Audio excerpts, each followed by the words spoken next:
my name is Kaylee and I'm a history and secondary education major here at Mary Washington, and this is my fourth year involved with Catholic Campus Ministry. I was baptized in the Catholic Church when I was younger, and I would say that my family and I, we sometimes went to Mass probably until about the age that I was like maybe 8 or 9, we probably stopped going. And my family was a little different than the other families that went, only because my dad, he was not the same religion as me and my brothers and my mom were.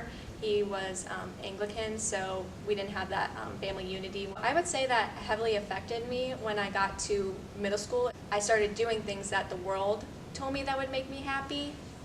And I carried a lot of these behaviors on into high school, and it wasn't until I got to high school, I went to an all-girls Catholic high school, that I started hearing about some of the church's teachings and everything, because I was Catholic by name, but I wasn't Catholic by practice, and I realized that a lot of things that people told me that were going to make me happy and what I spent my time doing was actually morally affecting me. But it was a hard realization, because when you don't have a faith but you learn the truth about it, it's hard to realize. And it just made me very angry, and I began to fear God because I couldn't understand why these things made me happy, but then they were wrong.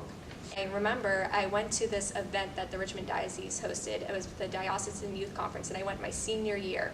And we were sitting at, now that I know is adoration, I did not know at the time what adoration was, and we sat there, and everyone was just on their knees praying and everything, and I kind of just sat there and I looked up, and I remember thinking, I was like, Lord, I know this is not the life I should be living, but if I'm being honest with you, I do not have the strength to pull me out from where I am, but I want to change, and I need your help for me to change, because I just don't have it within me to do that.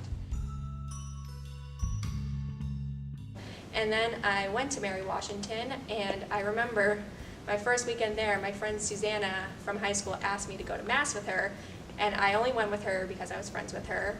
And so we went to Mass and everything, but it was kind of the same. I didn't feel anything about it. I was like, okay. And then the next weekend she didn't ask me, and I was like, man, I'm off the hook. I don't have to go to church. But then my other friend from high school asked me to go to church with her, so I was back at church.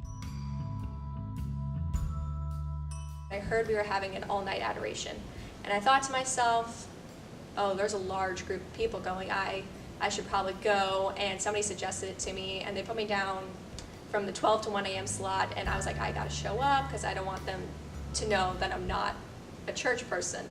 And so I go to all-night adoration, and we're walking through the campus, and I was thinking to myself, I was like, this is kind of crazy that we can do this on a secular campus, and everyone looked so joyful while doing it. So I was studying the faces. I was watching the Father as he carried the Eucharist through the campus.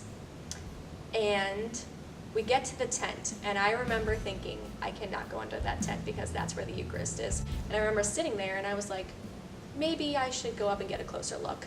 So I pick myself up, and I go underneath the tent, and I stare at the Eucharist, and then I just look around me. I see everyone else is on their knees praying, so I'm like, okay, I should get on my knees.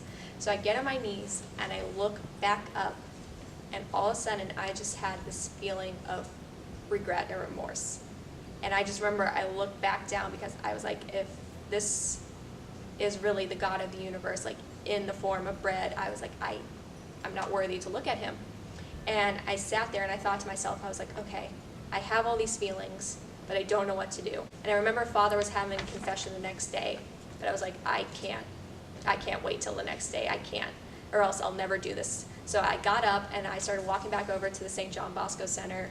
It was really hard for me to work up the courage to walk into the building. So I stood outside for a little bit. I was trying to compose myself, and then I just thought, now or never. And I just opened up the doors of the St. John Bosco Center at almost close to 1 a.m. at that point, and I see Father still there, and I said, Father, do you have time for a confession? And he said, friend, come right in.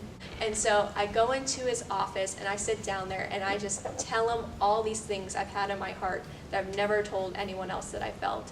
And as we're going through this, I was just very worried of rejection, because I think that's what held me back, is I didn't want him to give me the reaction that I thought I deserved as a person. But when I look up, I didn't see any of those feelings. And I was just met with a very merciful and kind face. And I realized if he can look at me that way, then maybe God can look at me that way, and I can look at myself that way. And since then, my faith life has completely changed, and I think it's due to a process, because when you have no faith, you can't just hop into it. But for me, the biggest thing was I have to make Mass every Sunday. I go from doing 1 daily Mass to doing 3 daily Masses. It's over time that I grew to this level that I'm at. You start off, if prayer's not your thing, I started off with 5 minutes, and now I can do 30 minutes, and I do holy hours. And I would just say, if anyone feels this way, it's okay to have fear because it's a human thing, but I think it's also important to realize that God knows you better than you know yourself. And He's going to meet you where you're at.